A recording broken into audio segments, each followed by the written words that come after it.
Well, good morning. Today is June 20th. Happy Father's Day to all you fathers. Just a quick little walk-around video of our 1979 Honda Civic two-door sedan. Did a couple driving videos, but I'm not real satisfied with the wiggliness. Not a videographer, but just an enthusiast. It's a pretty cool little car. It's the factory Shetland white. You'll see some of the tags on the car. I want to point out in the video a couple of the features that I want you to be aware of.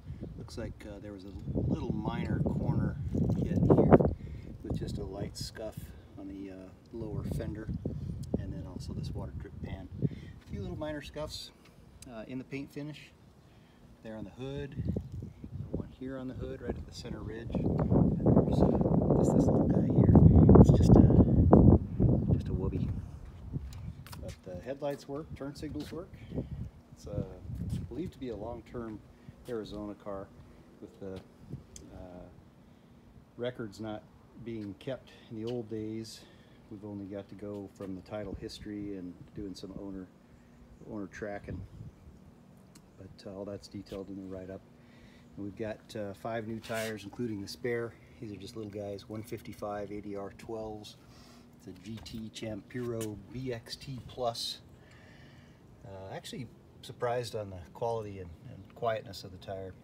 So they were produced the 43rd week of 2018, and they were installed just recently in 2021.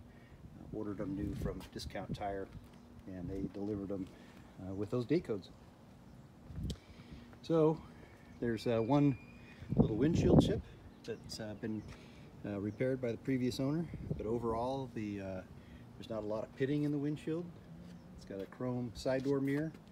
There's a few other little surface whoobies. Here you'll see that. This is on the front fender, and just some minor little pitting in the paint, for not too bad for original paint in that year. Some emissions decal.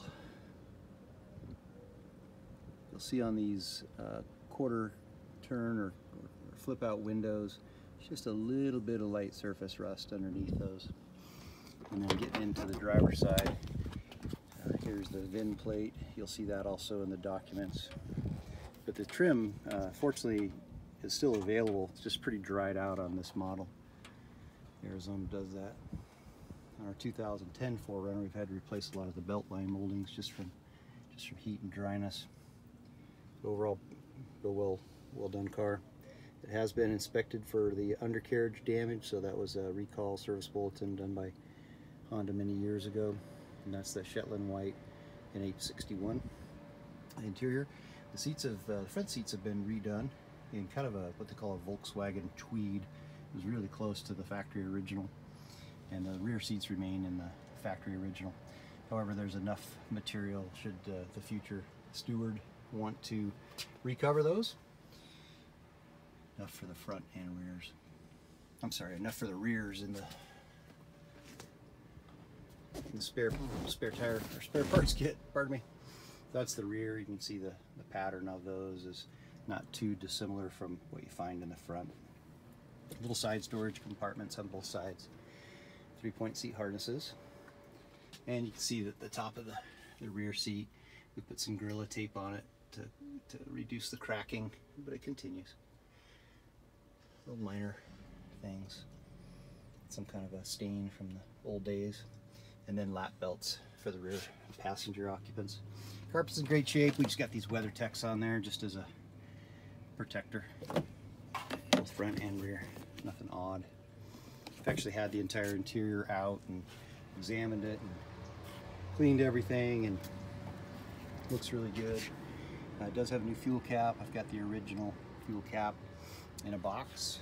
That's done with a key here. One key fits the turn signals. This is the feature that most people are probably interested in looking at this auction. I know the rareness of the sedan anymore, finding one in complete fashion. So it's just a hatchback with a sedan trunk rather than the lift back that so many of the models had, including my old 77, my sister's 78. Spare tires down below this. A unique feature, these screens. That's really an actual screen like you'd find on a home that was redone for the rear window, and then the brackets and the screens are included. Inside that little gray bag are additional screens for the rear quarter windows, but just in great shape all throughout and underneath. These are recent speakers that were added, and you saw probably in the photos that this little light for the rear cargo area is fully functioning. So anyway, fun little feature about the sedan. On the right rear fender, as we approach the tire here, I would call this the worst one, and it's just on the single side. I haven't even touched it up with a metal protector, POR, or anything like that, but that hole dimension's about 3 inches by 1.5 inches. Pretty easy fix. Just wanted to present that. Was not repaired.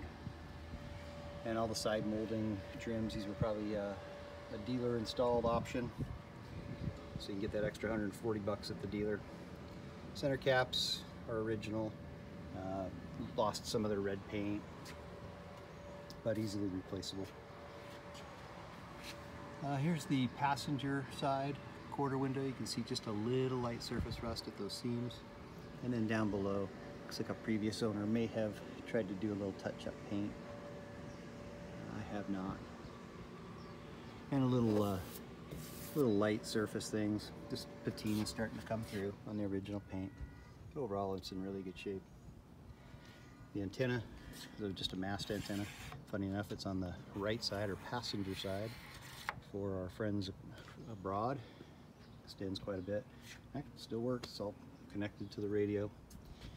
These have shrunk over time. You can see a little gap here. It's all clear in throughout. These are also replaceable and available through the Civic Garage, little online website. They're out of Australia, but apparently some of the friends that I have that are in this world of Civics have had great experience with them, and same with the doors. Good hinges, no obvious signs of rust. A little bit on the surface rust there behind the bead. A fuse box, glove box, fully operable. Got some stuff stored in there now, just documents. And a little remote that goes to the stereo. It's kind of funny. Ashtray is fully functional, and it's removable. Resettable trip odometer. Currently we show 4269 on the odometer. That is actual mileage, so it's 104,269 according to all the title research. A resettable trip odometer. A couple little small cracks in the dash. Just want to make everybody aware of. Not sure if you can get replacement dash caps or not. But one thing we did when we installed the stereo, that was a doubled in type thing, or a larger unit. But this is actually a little storage compartment down here. Put your phone in, or keys, or chargers, or whatever you might be carrying. Sunglass pouch is what I usually put in. But overall, great shape. That's the interior.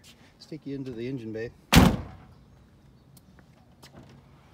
As you can tell, a lot of this, all the engine support rod is here on the right hand side, like the antenna. Wipers work. Some of these seals are starting to dry, as you can see. That protects the wiper motor on the far side there.